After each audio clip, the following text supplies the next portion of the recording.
real quick, I'm John Alpharnis. I work here at Google. I've been here for a long time, but more excitingly is David Lebovitz, who's here with us today.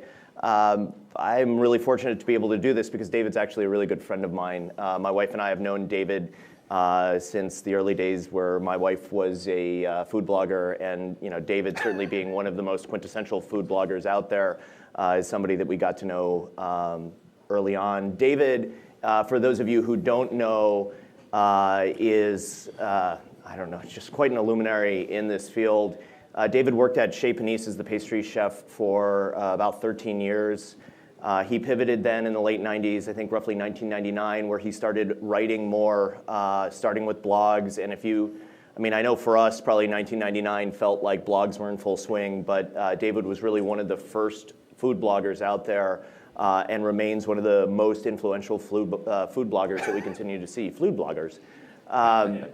David's written, I don't know how many books, probably more than a half dozen or so. It's somewhere in the back pamphlet of this book, of which I've used more than a couple to actually bang out some great recipes. His ice cream book, if you haven't bought it and tried it, kicks ass. It's really, really awesome. Anyway, David's now been living in Paris for the last 10 years or so.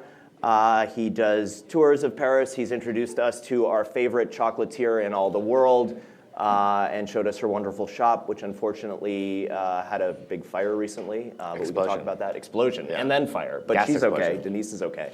Anyway, David is here with us today to answer a few of my questions, but then more importantly, answer all of your questions. Probably ask you guys some questions too about Google and what we can do for David. But really, this is just a huge pleasure for me and I think for all of us. So let's take a quick second to welcome David. Oh, thanks. Everybody, I have friends, Cindy over here, who tested recipes for the books, works at Google for the book. But whenever I have Google questions, they go, "Oh, that's not my category." So. We're really good at evading questions at Google, so we'll see how good you are at evading questions. As a blogger, I'm getting better at that. Actually, I need to get some tips on that too. So let's do the history a little bit. I mean, Chez Panisse, if you ask me, is one of, if not the most quintessential California restaurants.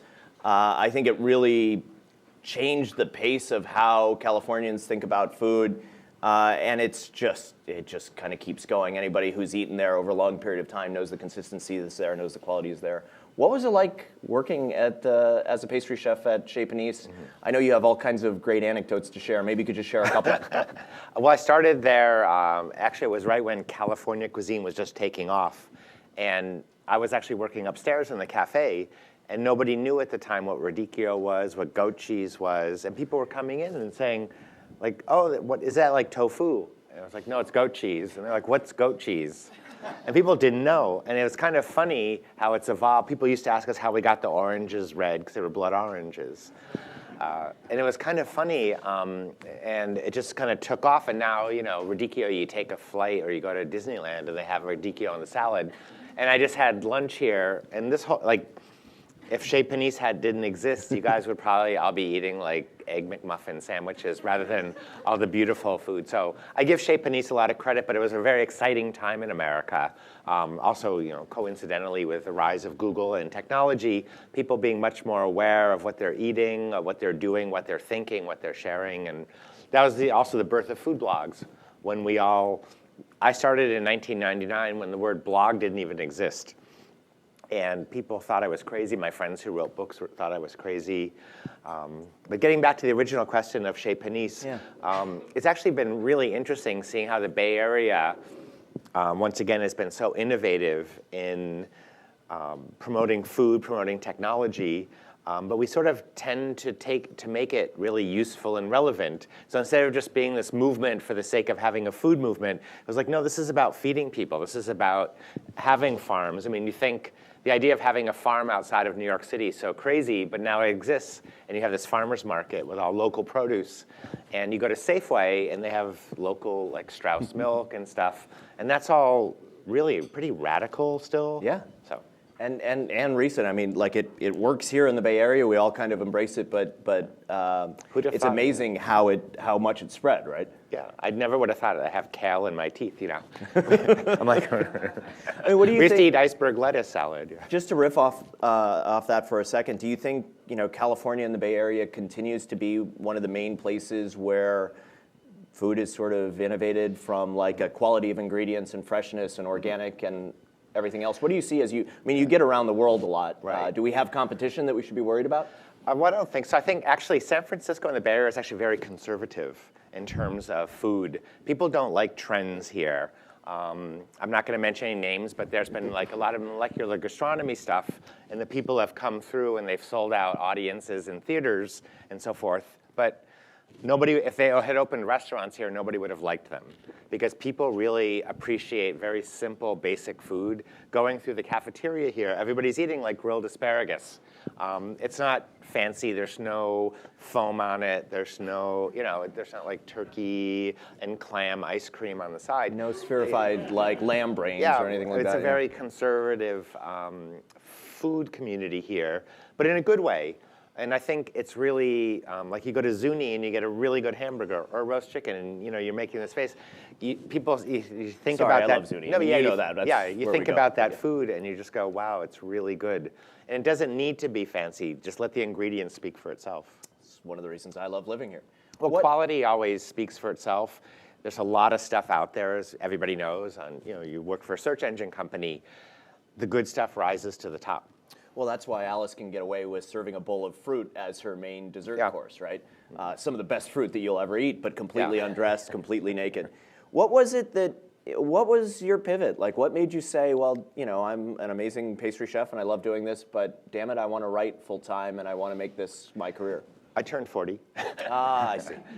Restaurant work is really hard, and during that whole California cuisine movement, I guess it was the 80s, 90s, everybody wanted to be a chef. And I still hear that from people, When I worked in the kitchen at Chez Panisse, these people who are lawyers, we used to come in the kitchen and go, I would love to do this. And you're like, do you really want to do this for minimum wage? And do you want to really peel apples all day? Maybe have dinner parties and subscribe to Martha Stewart and have build a nice kitchen. We all live hand to mouth. So there was a lot of people who were getting into cooking, myself included at the time. We worked really, really hard. Somebody recently asked me on Twitter, like, how do I get to do what you do? I was like, you stand in the back of the kitchen, you roll dough for 30 years. But when I hit 40, I was like, what am I going to do with the rest of my life? I couldn't stand up all day. Yeah. I was just tired. I'd done the same thing over and over. And one quality Americans have, that I've learned from living in Europe, is we're really good at reinventing ourselves. We're very good at saying, you know what, I'm tired of being an architect. I want to open a cupcake shop.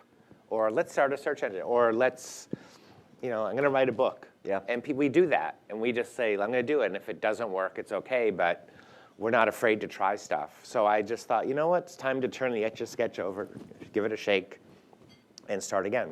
Is that what, was it sort of the break in switching to writing and your pseudo midlife crisis that sent you to Paris as well? Or was it, I know you've always loved Paris and I'm not surprised that you live there now. Mm-hmm. What brought you to Paris then? I don't really know. I didn't have anything to do here. I'd lived in San Francisco since, for 20-something years. I was like, you know what? I want to go somewhere else. And I thought, well, Paris, I was never a Francophile. I wasn't like, oh my God, my dream is to live in Paris. Audrey Hepburn. I just wanted to go. I thought it'd be an interesting place, and it's a really good place to write because nobody bothers you.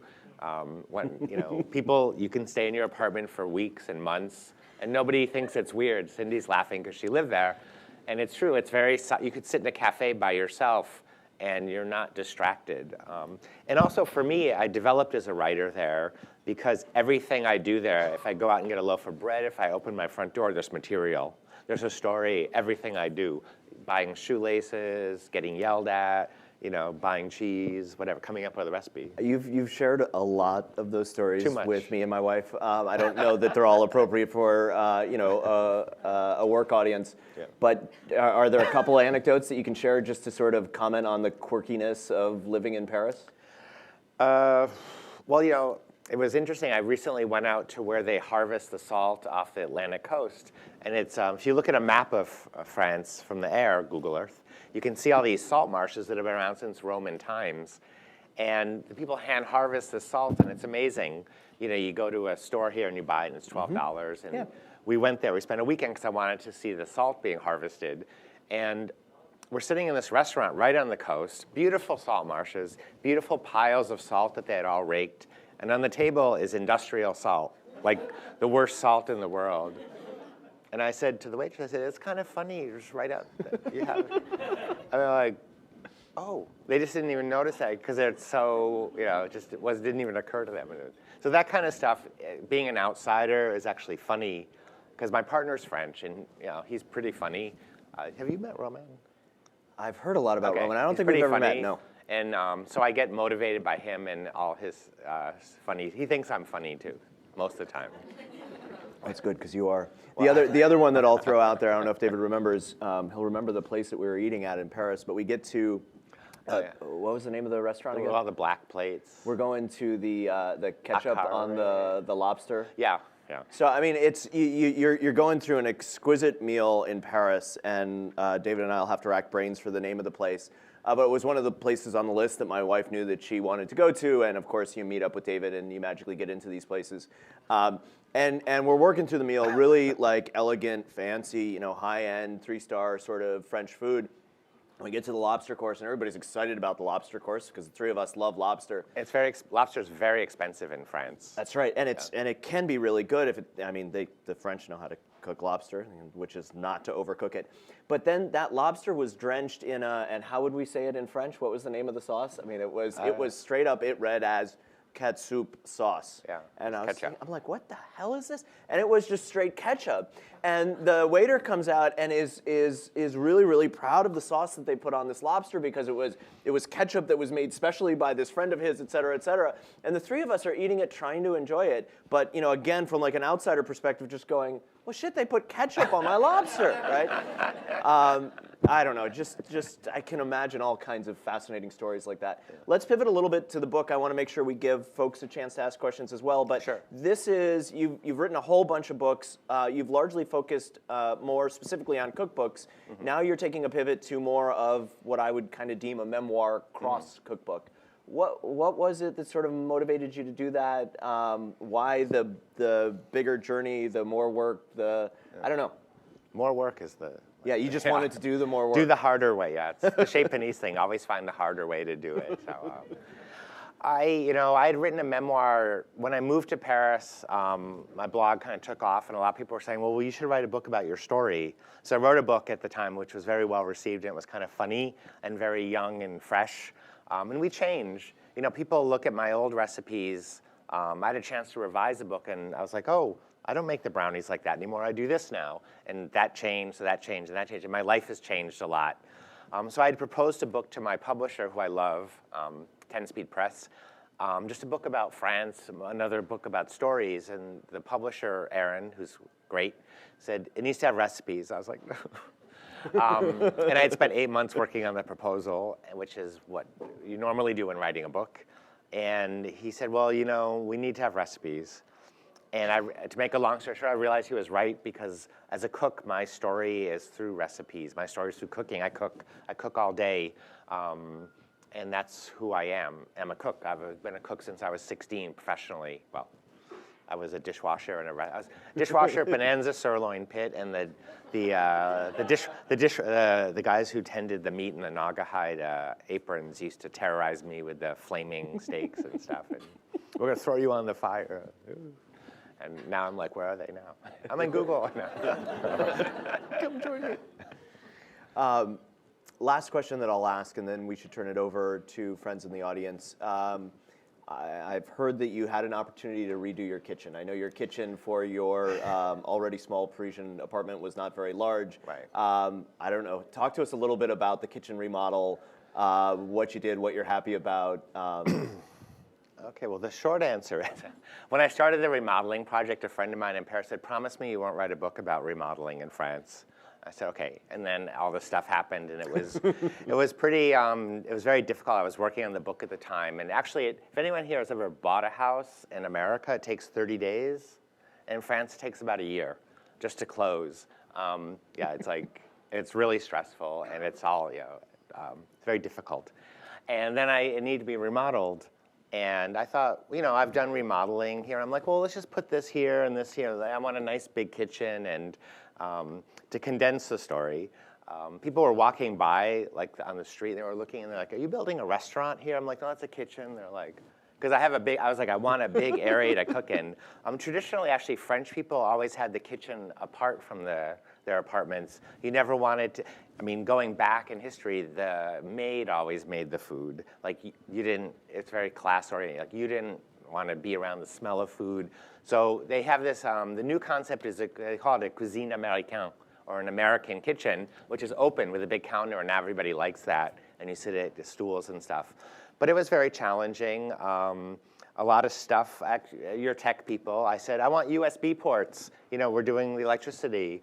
So I came home one day, and there's these cords hanging out of the wall. It was like the wrong way. So I was like, no, I need to plug my stuff into the wall, not my apartment into my computer. So we had a 2-week argument about that. And there was a story in the book about how the new contractor saved my life because I found out there was CO2 gas being pumped into my apartment. And I was wondering why I was sleeping so well. I was like, I've been sleeping really well lately, 12, 24 hours. Well, if that's the trick to sleeping well, maybe I just need to Well, I dial don't in. recommend it, Okay. but So why don't we open up to everybody else? My guess is lots of good questions for David. There's a mic floating around. Who has some good questions? or even regular. Okay. If you have any And be questions careful, on the because if you recipe- don't have questions, David's going to ask how to get higher in the search results ranking, how to drop his AdWords cost, why the street view picture of his home well, I shows won't go there. shows Yeah. the bathroom, the shower. Everyone's always like, "That's not my department." Hi, Hi. I'm a big fan. Thank you for all the wonderful recipes on your blog and beautiful photos on your Instagram and Google Plus and everything. I'm a fan of Google because of you guys. Really appreciate it. And you really made my last trip to Paris with all of the recommendations and things on your nice. blog. If you were moving back to San Francisco, what are some things you would really take from your Paris experience that would maybe transform the way you would live here again? The way I shop, I'm used to I walk everywhere and I shop. I go to the bakery every day and I go to the cheese shop and I have people at the market. And here, it's so easy to buy stuff. You go to the supermarket, you drive up to a place and you just buy everything. And I would still really try to hold on to that, like getting my milk from one place and cheese. And even though it drives you crazy if you're trying to do a cookbook, because, it's like I need an orange and the store is closed until Monday and I have to wait till Tuesday because they don't have anyone to stock the store. And Cindy's laughing because you remember this stuff. It's like, okay. So just going more small scale and actually eating everything. When I left the restaurant business, I was a little chunky and I was always a thin person. And I made a conscious effort to lose a lot of weight and I was trying to eat like egg whites and not eat so much fat. And in France, I eat everything. And I've kind of lost weight until this trip right now. And I've just been eating ribs and stuff. So I probably wouldn't eat all the stuff that I used to eat in America, like tacos or burritos and stuff. Does that make sense? No lobster with ketchup. So it's a two-part question. As a technologist and a home cook, I always have this love-hate relationship with sort of tech, right? How much is going to be useful in the kitchen? Most of the time, it's useless to me. But so it's a two-part question. One is, what are if you have any tech in your kitchen, what is it? And then the other is if you don't, what would be great to have that maybe doesn't exist? I don't. Years ago, before the iPad came out, I did a story on my site about e-cookbooks because there were some devices that had recipes. I'm like, is this going to work? Are people going to want to look at a tablet and cook? And even if you could have Julia Child with you on this thing saying, cut up the chicken this way. And when I write recipes, I write them all longhand. And even downstairs, the test kitchen woman, she's still writing longhand. So I don't really have any tech in my kitchen. I don't use a computer when I'm typing recipes. I have that's in another room.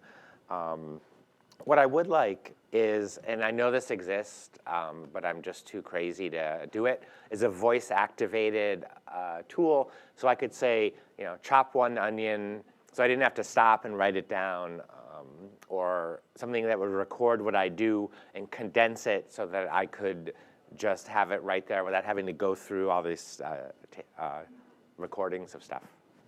Thank you. Maybe I can, is that sort of what you had in mind, or would you broaden your question as well to like, do you have a KitchenAid mixer in your kitchen? Oh, no, actually, it wasn't about the gadgets. technology. I mean, well, there's a school of thought that says you only need a chef's knife and a paring knife, right? Exactly. So I'm more on that school, but you could broaden it to, okay, when you're not cooking, and you go online to look and see what other people are doing, maybe you're looking for a recipe or online services.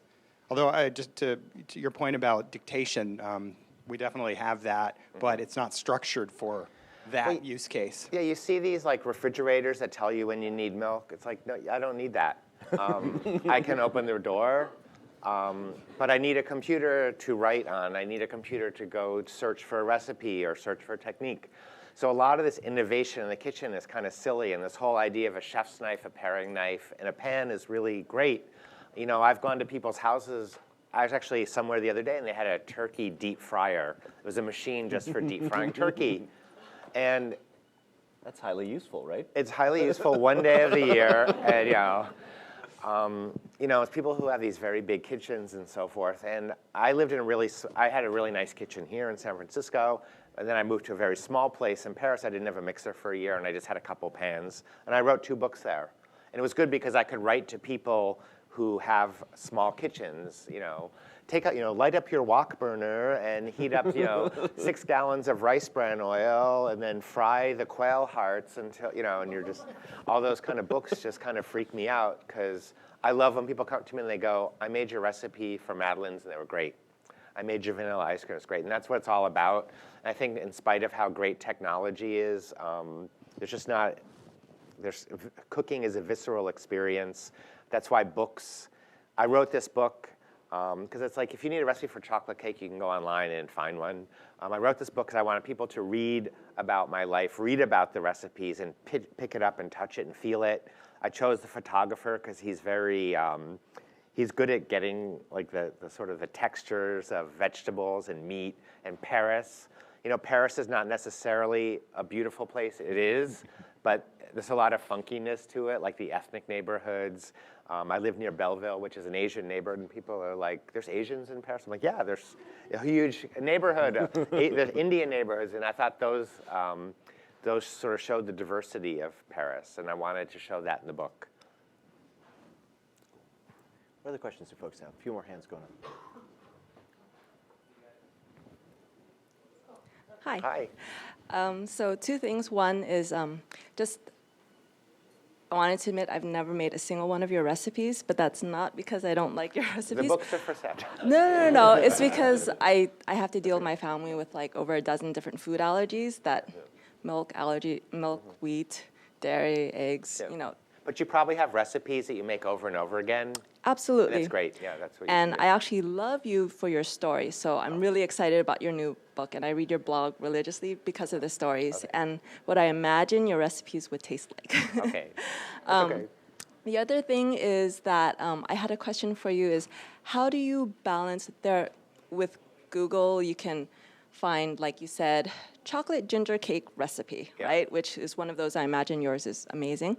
But like, you can search for a million of those recipes. So how do you differentiate yours with all the other ones? How do you balance making it special enough, but not so esoteric that normal people will, that's way too many steps, way too many ingredients, that's way too weird, So how do you balance that? Well, the way I've actually, and this probably sounds terrible, and you could turn the cameras off when I say this, but I'm seeing a stratification now on the internet. There's so much content. If you want that ginger cake, you type ginger cake, but whose recipe is it? Who's written this recipe? If you go on a site like Epicurious, you know they have a test kitchen and the recipe works. There's someone behind it. If people go to my site, I test the recipe. I test them 2 or 3 times for the book, at least 3 times, if not more. And then Cindy gets the recipe and goes over them. And so it's, I vet the stuff. People want curated, vetted content. There's so much stuff out there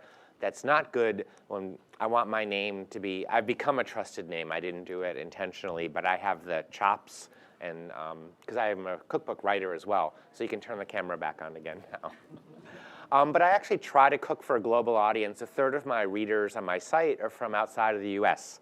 So I'm very conscious of, if I call for a recipe, I write in grams, I write, if I use molasses, people are gonna say, what's molasses? And I'm very conscious of that. And that sort of endeared me to a larger audience. And Americans, we tend to be enclosed in our country, and even though Google's international, the internet makes us, we still work within our own parameters. And I'm always constantly trying to enforce this idea, or suggest this idea, that we need to think about the rest of the world, how people in England cook, what they use, and so forth. So, does that answer the second question? Sort of. Okay. There are lots of recipes where they use very hard to find Yeah. ingredients, I actually- especially yeah. living in France. You I have actually don't specialized use things. any ingredients that people can't get anywhere. I search a lot online. I always make sure that anything in the book is, I try to make sure everything's available in the community. There's nothing more annoying than making a recipe, go, I have to mail away for this spice. I do ask Cindy. I've written butchers, or called butchers, or emailed, I guess. In Texas, I'm like, when you get a ham hock, is it smoked? Can you get unsmoked ham hocks? And they're like, yes. But things like sausages, I really want, and I give suggestions. For example, I have a cassoulet recipe, and everybody's like, cassoulet has to be made with these beans, and they're these haricot tarbay beans. And in America, they're probably $30, $35 a pound. And it's hard to do a recipe to tell somebody, buy 2 pounds of these beans, because it's annoying, and it's a peasant dish. It's not the esprit or the soul of the dish is to something that anybody can make.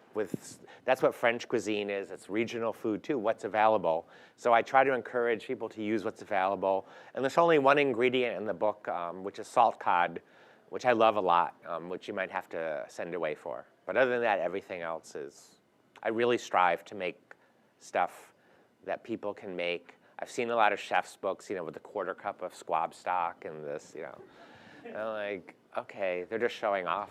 Or that's how they cook in a restaurant, but that's not how people cook, I think.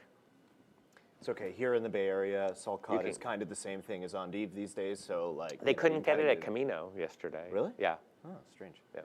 See it everywhere. What other questions? So I've been to Paris several times, but my wife's never been. She's fluent in French. Barring an invitation to your place, where would you suggest? What do you suggest we would taste, or a place we would eat, or I think we'll have a kitchen. What should we make ourselves to understand Paris or to be surprised by Paris? I think a couple things. If you're gonna rent an apartment, which is great, eat bread and cheese. The bread and cheese are outstanding, and you get really good bread and cheese in the Bay Area, but it's not the same. Just eat a lot of cheese because it's spectacular. And for restaurants, it's getting harder to find a traditional restaurant because people don't eat that way anymore in Paris. Like we ate at this bistro, or we had like not coq au vin, we had like some deer stew, and for 2 days we were like, oh my God, I'm still digesting it. But there's a lot of young talent like Septime, Six Paul Bear, where they're doing fresh ingredients like small peas, flowers, but not silly, but very beautiful things like, whoa. If you want, we can go play pool. Yeah, we're doing it after. Yeah. Okay. Time So in the like ball pit. Six Paul Bear, Septime, and wine bars. A lot of Americans are a little timid to go into a wine bar, but that's where all the young people, those are the bistros of today. That's where the young people hang out. People go for a casual meal. You can get charcuterie, cheese, a glass of wine or 2 or 3. It's fun. You don't have to have a reservation. The people are nice. The young generation is much more accommodating, and they're happy to see you and so forth. Thanks very much. What other questions do folks have? I have a go question. ahead. What's the cue ball doing? Oh, Yeah. Cindy, you're back. I'm back. Is this on? I was wondering if you could talk about any particularly contentious topics on your blog or topics that are eternally popular, just sort of things that always strike a chord with people. Yeah, I'm like blogger, chef, pastry chef / referee. So sometimes I have, a couple things. Well, whenever I go anywhere, everyone's always like, oh, you should have gone to some restaurant. Just like the should-haves, you should-haves. And that's always like, like, why didn't you go here? I'm like, well, because I'm here for a day. So that's always a point of contention. They think I should go to all these places, and I can't. The authenticity police, I've recently had a few run-ins with them, and they've tried to bust me. And that's a really big thing. There's a lot of people online. Everybody's an expert, and they all want to point out that they know more than you do, which is often true. But once again, like I was talking about Thai food, like food changes. Cassoulet is not somebody wrote to me recently, one of these things. They said, well, I was looking at your book, and I'm not going to buy it because it's a book on French food, but there's some non-French recipes in there. There's a tagine. And French people eat tagine. It's it's like Americans eat hamburgers. Hamburgers are not American. They're German. Cassoulet is beans from the New World. Beans are not native to France. So, people. We were talking a little bit about different cultures. Not everything's available everywhere. We're very fortunate in America. If you need Parmesan, if you need pecorino, you can get it. But if you can't get the bouillabaisse fish, does that mean you can't make bouillabaisse? No, because bouillabaisse is a peasant dish using fish from the region. So you use what's available. You don't use what they use in Marseille because it's silly. You live in San Francisco. So the authenticity police, I'm flipping over the word. You can edit that out. That's been a sort of a point of contention, and I address that now in blog posts, and I say, this isn't authentic, but I live in Paris, and we don't get this. We don't get, tomatillos, so this is what I use. And, that's the best you can do. And so I tell people if they don't like it, they can start their own blog and write about how I'm doing everything wrong. I won't link to it, and you guys don't either. I have friends at Google, and they'll Low. Yeah, move the algorithm. Yeah. Yeah, I want to thank you again for your blog and your books. Love them all. You mentioned you moved to Paris to learn. I'm curious what other countries or maybe even regions of France you would want to spend more time in and learn more about their style of cooking and eating and so forth. I love the Jura. People think France, they think Paris, Provence, because Provence is very accessible, especially for Californians, because the food is great. It's all vegetables, blah, blah, blah, garlic. But the Jura is the mountainous region where they make cheese, Comté cheese, Mont d'Or. There's these wines there that you don't get outside of France very often. They often have a funny taste, almost sherry-like, a little oxidized. And I went there. I've been there a few times. We went once and our car rolled off a cliff and it was pretty. They're like, oh, this happens all the time. And I remember my friend and I, our cars rolling off a cliff and we're looking at each other like, are we going to die? And we're talking about it. And he's French. But it's a really beautiful part of France. I'd like to learn more about Alsace, too. They have wonderful wines. And people think, oh, Riesling, sweet. It's like, no, it's not sweet. It's very good wine. I don't know anything about it. So I'd like to go there and learn more. And that's how you learn about stuff in France. You go there and you see them make it. And now I know a lot about Comté cheese. You say Comté, but in French you say Comté. I don't know why. But that's how I learn about stuff. I go to places. I've gone to places where they candy fruit. I've gone to cheese caves and stuff. And now I know. I'm like, wow, this is fascinating. So the Jura. While folks are queuing up some additional questions, you want to spend just a minute or two talking about Denise Akabo and the fantastic shop she has, and then maybe go into the story a little bit about the recent tragedy and where she's taking it. I'll just real briefly set up that I think one of David's specialties has been, clearly desserts, pastry chef, et cetera, but also in chocolate. And I've learned, although I know very little, I've learned most everything that I know from talking to David. David goes really deep all the way into like, but are you actually making your own chocolate? Are you buying it from somebody else to make what you have here? And he understands things at the level of, people essentially roasting, beans and making chocolate. In fact, you were at Dandelion Chocolate just the other day in San Francisco, weren't you? And it's funny how some people say dandelion. Or what is it? How do you say it? Well, I say dandelion. Oh, I was saying dandelion, I guess. I know. That's okay. It's like tomato. Yeah, I guess so. And they're one of the few places I think in the Bay Area that actually makes their own chocolate, right?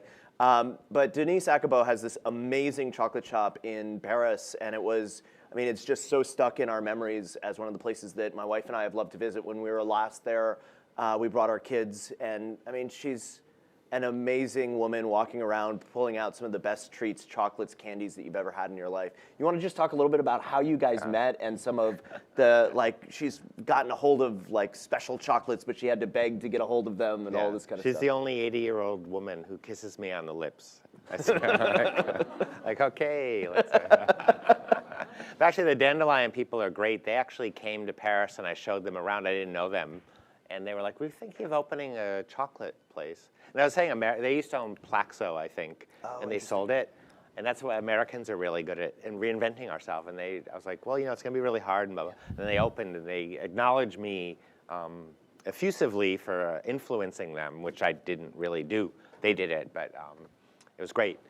So they're a very good example of that. But Denise Acabo had a shop in Paris for maybe 35 years called À l'Étoile d'Or, which is the golden star. Doesn't sound very sexy in English, so you use the French.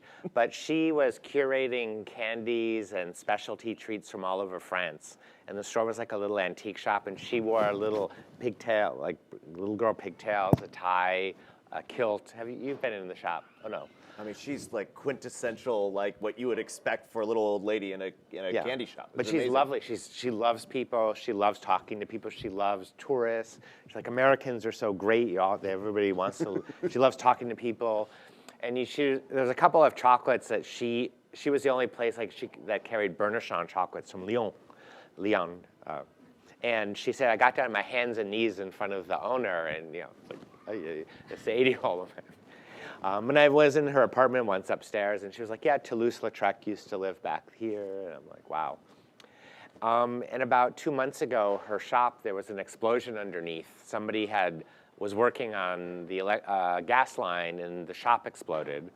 And the pharmacy next door exploded, and the whole floor collapsed. And she was in there with customers.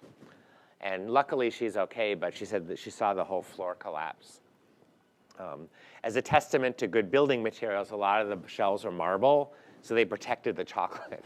But the shop was destroyed and is destroyed, and it's very sad because she's 80 and she's really lively. She's very alert, and she really misses people having the store. It's her whole life, but she's not in the process of rebuilding that. Well, I've had talks with her and her daughter, and they thought about e-commerce. E-commerce, sorry. E-commerce. Yeah, it sounds affected, I'm sorry. I like it. I'm even one of those annoying people that comes back from Europe with a British accent.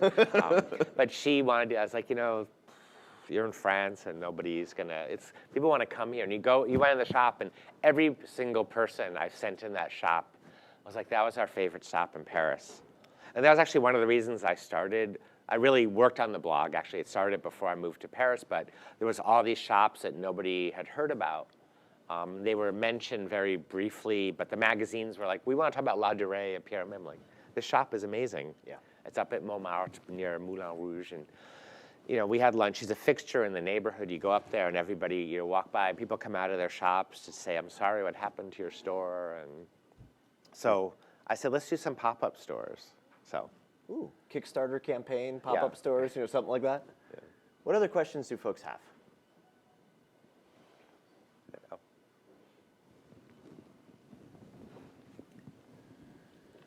And I want to do a Google Glass tour of Paris. That's my question for you guys. It'd be fun to do a video in Paris wearing the glasses. So just putting that out there. You can have the glasses back when I'm done. Just kind of a, hopeful question. You mentioned how bread here is good, but not the same, and I agree. Any tips on, where we can get a close approximation of the bread and amazing croissants that we have in Paris, if you've seen anything similar here? And if I can ask a follow-up question to something someone raised earlier, I've really been impressed with the community you've built, like in your blog, and I'm sure it's a tough balance between the free content you offer and like the services and books that you sell, anything you can share about.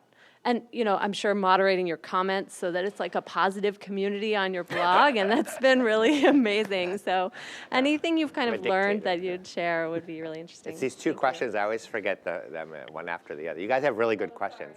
So, okay, well, I can do both, but you might have to Where should we remind get me. baguettes and croissant? The baguettes, I actually been going to Bee Patisserie on California Street, and she's amazing. The granola is amazing. She does people are nodding in the audience. She's doing a really good job. She's working with a French bread guy who actually lives in the Bay Area. He's lived here a long time, but he's an expert on flour. So she's making these pastries, and they're beautiful. They're as good or better than France. Josie Baker Bread at the Mill is fantastic. He's just a really cool guy. I visit him every morning because he makes me happy. The fact of building a food community, I was fortunate because when I started my blog, there was like 6 bloggers, and we all kind of knew each other, and then we kind of built this sort of nucleus, and we still keep in touch. We still have the same values. Always be honest, right from the heart, which sounds a little touchy-feely, but really express yourself. Be honest and open. I also don't let people push me around. I have a exit-only policy where I am the boss, and I don't let people dictate what I do at all on my site. I moderate it, not in terms of comments necessarily, but in terms of the tone, what I write about. People don't like what I write about. I encourage them not to read my blog. And it's fine, I don't care, they can, if their homepage is fixed on my site, they should contact their browser. But I really make an effort also to be fair on my site. If you read my older posts, I'm a lot more maybe critical of France. And as the longer I live there, the more I realize that's why they are the way they are, and I've chosen to live there. And I have to learn why, and I've learned why they go on strike. I don't understand right now the pilots are going on strike because they want to take away their right to go on strike. So it does actually make sense. Well, that works, actually. Yeah, wrap my head around it. So I really try to be fair as well, and I make fun of myself a lot because I'm an idiot. I go to Paris, I make mistakes. We all make mistakes. And, people come to France and they're like, oh, is it okay if I take pictures? I don't want to look like a tourist. I'm like, if they came to San Francisco, they'd be at a fisherman's wharf eating soup out of bread, and so don't worry about it. Be yourself, be funny. It's okay to be a tourist. It's okay to make mistakes, and I make fun of that, and I write about that. So if you guys come, we're not getting the soup and the bread. No? In Paris, no. No baguettes. Soup in it. Well, you looked at me pretty funny when I wanted one of my. It's cheeky, but one of my favorites is a really good bowl of French onion soup. And I was asking David, like, where the hell can I get this in Paris? And he was like, you're in Paris, you're not going to get good French onion soup. Yeah. Like, it's like... Well, it's not something people eat. That's it was right. Something you used to eat at 3 in the morning when the bars closed, or, and it's just that era is over. And you can get it, but it's not the same. No, he's right, because we went to, I forget where we showed up, and I ordered the French onion soup, and it was crap. And he was, see, I told you so. Yeah. Well, it's like going to the Haight and experiencing the free love movement. Yeah, exactly. There's some relics of it, but it's kind of, yeah. You can only take a shower and maybe go to the doctor afterwards. Yeah. Literal relics. Yeah. We have time for a couple more questions, I think. Okay. Oh, hi. Hello. So after grad school, I had a French roommate, and she introduced me to such great cuisine. Oh my God, the cheese! But then I became lactose intolerant. It's uncomfortable for everyone involved. How do you still enjoy French cooking but not be able to handle cream and butter? I'm lactose intolerant. I actually, when I was younger, I never told them, I'm telling this on camera, but they didn't know what was wrong with me, and I was like doubled over in pain. I was like 12, and then I went to college, and I took food science classes. I'm like, lactose intolerant. That's me. And I stopped drinking milk by the glass. And I mean, I'm not an expert, so, but most lactose intolerants can tolerate a certain amount of dairy. I can eat ice cream and so forth. You know, hard mountain cheeses, there's very little, if any, lactose in them. It's all been, I don't quite know the process, but old cheeses, crumbly cheeses don't have lactose. Goat milk, yogurt, I love goat milk. I love sheep's milk. The lactose is broken down. I actually don't like cream sauces. I don't like stuff that's swimming in cream. I like butter a lot. Butter in France is cultured, so I can eat that. So move to France. People think I'm crazy for not liking cream sauce, but I don't know. I find that stuff that's really rich, you don't taste the food. Yeah. And I like, you know, I try to cut. There's not a lot of stuff with cream in my book. I like chocolate. I like spice. I'd rather use those ingredients than cream. So. What's your favorite thing to cook at home, both for like a meal when you and Romaine are hungry, but then also for like a treat? What's your favorite dessert to cook as well? I make a lot of sorbet because I'm a Californian. I go to the market and I see fruit, and I'm just obsessed with fruit. I'm really crazy about fruit. And I see stuff and I can't help but buying it, and I buy too much of it and I make sorbet. And I always make fruit with it. And I love cookies. I'm always making cookies. I make a lot of biscotti. I may do sablé, the French cookies, the thin ones with the butter, with lime zest or something. So I make a lot of those kind of things for dessert. The problem is if I make a cake or something and then I work at home, I'm always like slicing pieces off, and I'll just scrape some of the icing. Oh, I can't eat that, that piece doesn't have icing, let me cut it. And so I have neighbors and they're always getting cakes with like 2 slices out. Here's what's left. Yeah, like thanks, I think. Yeah. What's next? What's funny, because people ask that a lot, and often people say having a book is like having a baby, and I've never had a baby, so I'm just imagining it. But once you've had a baby, you don't really want to be in that situation again for at least 9 months. So I'm taking 9 months off. It's actually really great going around and just talking to people, and because I spent so much, I put a lot into this book, and people say that all the time. But I'm like, this was pretty. There's a lot of me in the book. It took 2 years rather than 1. So I'm actually enjoying sort of talking about it and reflecting on it and thinking about what I did. And I have an idea for another book about France. It's a whole different subject for me, and I'm actually one of those people that if I want to write about it, you want to be an expert on it. So I'm trying to learn about this subject, but it's proving challenging. So that's all I'll say. But it involves whiskey. Ooh, fun. Yeah. I like that. So I'm trying to drink as much as I can. When's the meeting this afternoon? With I don't know. We should go. There's a cocktail meeting. Yeah. I have a driver. It's great. Yeah. I think we're just about out of time. Any other questions from the audience? If not, I'll wrap up with the last question. Where are we eating for dinner tonight? Where are we eating? Well, I know we're not eating. Oh, I wish. We still could, but where are you eating for dinner tonight? I'm actually going to Left Bank in Larkspur. They're doing a dinner for me. Last night they did a dinner at Camino in Oakland, which is fantastic. And then tonight is Left Bank, which is a more classic French restaurant. Camino, I worked with Russell for many years at Chez Panisse, who's the chef owner. And I just let him do it. I was like, he can do whatever he wants. And he added his own take to my food, and it was great. I was just like, wow. I was like, now I need to go change the book and include what he did. And that happened to me in Seattle. But cooking's collaborative and it's changing. So tonight, they sent me the menu and the chef wrote to me in French. It was, when French people write letters, does anyone here French? It's very hard. Did you ever have to write a letter in French? Very, very formal. Yeah. There's all these salutations, and you end it with, it doesn't really translate, but it's like, I end this with my distinguished salutations. You write into your cable company, like, why is my bill so high? And you're like, I wish of you, like, je vous en prie, you're like, oh, yeah. So he's writing me these things, and we just write emails, just whatever you want to do. So he's doing a much more formal interpretation. And a friend of mine who writes about vegetarian cooking did a dinner there the other night. She's like, I didn't recognize the food because it was his own interpretation, which is great. Cool. That's great. Yeah, I love it. Awesome. Well, next time you and I can go to, I don't know, Delfina or something again. I have an inn. I just found I have an inn at the hottest restaurant in San Francisco. Which one? I can't tell you on camera. Oh, okay. We'll do it when the camera. The chef's cell phone number. The power of the internet. I was like, Ah, anyone know oh, how I fancy. can? No.